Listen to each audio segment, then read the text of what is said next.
अस्सलाम वालेकुम मोहतरम नाज़रीन। आज हम आपको बताएंगे शेख लफ्ज़ जो है शीन ये और खे। तो ये शीन के ऊपर ज़बर होती है और ये जो है या लीन है शेख। तो शेख के एक मानी है बूढ़ा आदमी और इसके दूसरे मानी है सारगिरो अमीर, उसको भी शेख बोलते हैं। और तीसरे माने हैं यानी अरब वाले जो उनके कबीर उनके सरदार होते हैं उनको भी वो शेख बोलते हैं। और आम तौर पर हम अरब के किसी भी फ़र्द को शेख बोलते हैं जो अमीर हो, लेकिन हालांकि वो अपने सरदारों को शेख बोलते हैं। इसी तरह चौथा मानी इसका है शेख का मतलब है आलिम, फाजिल या फिर फ़कीह। जिस तरह हम कहते हैं शेखुल इस्लाम इब्न तैमिया अलैहि रहमा। इसी तरह पांचवा तसव्वुफ़ की ज़ुबान में शेख उस शख्स को कहते हैं जो शरीयत और तरीक़त में कामिल हो और जो बैत ले सके, उसको भी शेख बोलते हैं। और छठा माने है मुसलमान।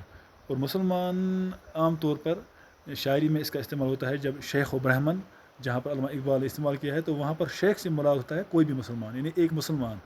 तो हिंदू के मुकाबले में वहाँ उसने मुसलमान का लफ्ज़ जो इस्तेमाल यानी जो मफ़हूम इस्तेमाल किया है, उसके माने उन्होंने वहाँ पर शेख लिए हैं, शेख।